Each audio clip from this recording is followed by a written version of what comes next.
Hello and welcome to a new Let's Play with me, Matthew Caddis, aka Puggy. So, given that the Super Mario Brothers movie is out in cinemas, I'm going to take a look at some of the 2D Mario games.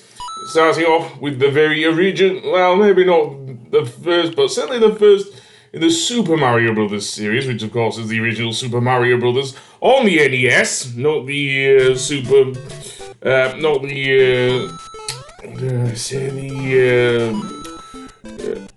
All-Stars version. Oh no, the original one. I'm only going to play the original games for now. As I say, I may play some of the spin-offs. I mean, I have started on both Mario Party and, dare I say, what was I going to say? Never mind. Mario Kart, Super Mario Kart, that's it. So yeah. So the original Super Mario Brothers on the NES, honestly, still plays well. Seriously. And I go through the first stage pretty quickly, actually. So there's not much for me to go over for the first stage. So I might as well just talk about the general platforming in Super Mario Brothers, because in this game, Mario, of course, runs, he jumps, he also gets beat by getting the Super Mushrooms, and getting a Fire Flower makes him Fire Mario, and of course that means he can lob fireballs at enemies, such as the Koopas. I mean, he can kill the Koopa Troopers in one hit!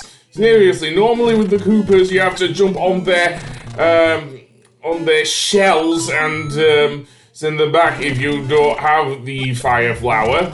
For the Goombas, not so much. You can actually still squish them easily.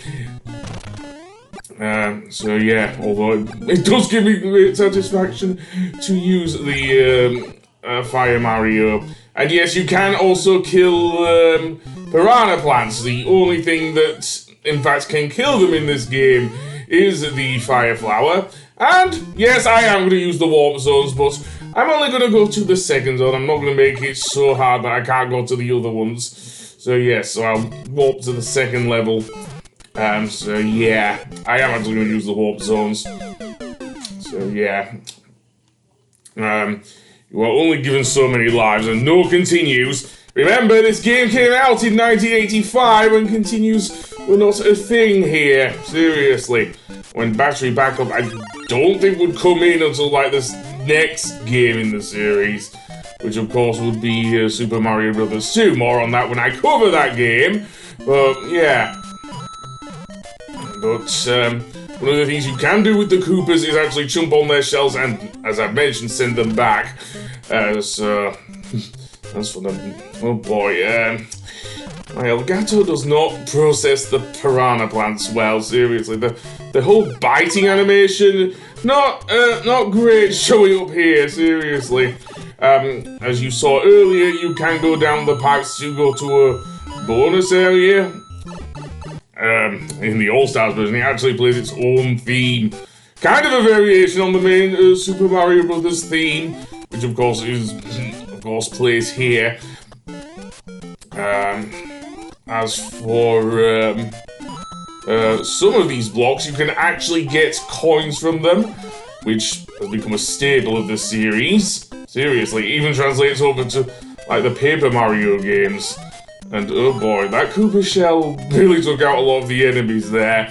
And no, you cannot pick them up. That is only from Super Mario Bros. 3 onwards. Seriously. So yeah, usage of the warp zones. Yes, it is cheating, but I don't know. When I get to, I do somewhat cover. I am somewhat going to cover the lost levels, but I did use warp zones for that one as well. As for the underwater levels, well, this is the first appearance of the bloopers, and they're really annoying. Seriously, because they swim back towards you. And the only thing that can defeat them is a Fire Flower.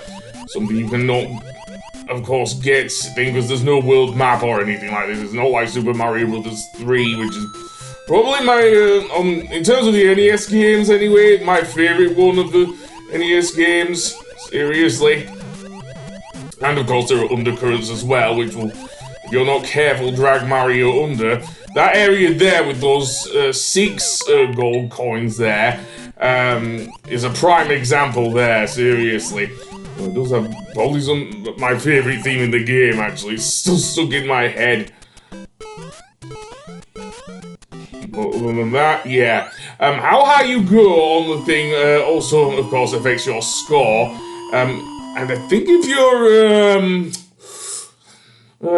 time ends up in double digits, as you saw earlier from this in the game, it also affects where you get things. In World 2-3, we get a few cheeps. You can actually kill them if you time it right. Seriously, because they come up from below. But you can't jump on them. That will actually kill you, seriously. So don't do that. Okay, maybe it doesn't. Just from my experience, but obviously, it doesn't always happen. Just be wary of where the cheeps are. Seriously, that can be a pain in the ass. And no, I'm not going to cover the extra mission that you actually get when you rescue Princess Peach at the end of the game, because that's the thing. I'll get to that. No, because the only difference is it's harder, basically. So I'll just be going over what I've said before. The 4th stage of every world is one of Bowser's castles, so you will have to go through that, of course. In this case, there are, well, they're originally called Podoboos. I believe more recently they're called lava bubbles. I don't know what I should call them, Podoboos or lava bubbles. They cannot be beaten, seriously. So yeah, we also have fire bars, but timing is everything with those things, and I am mostly decent with the timing on those things, except for when we get to the later castles in the game. Seriously. I'll do that later, but for now, yeah. Towards the end, you will see some fireballs again. That is Bowser breathing fire, or supposedly Bowser. So yeah. The way to beat him is either by using a fire flower to send him down into the lava, or going to the axe there and pretty much taking down the bridge, which, honestly, I am gonna do, because I don't have a fire flower here, so yeah. Although Bowser can jump here in this stage, he didn't do in 1-4, but I didn't get to World 1-4 because I used the warp zone there. Though you can go under him if he does jump, if you are able to. Or jump over him, if you time it right. If you send him down into the lava, what will usually happen is you'll run into a toad and they'll give you the iconic line, the princess is in another castle. Anyway, I'll see you in the next one. Goodbye!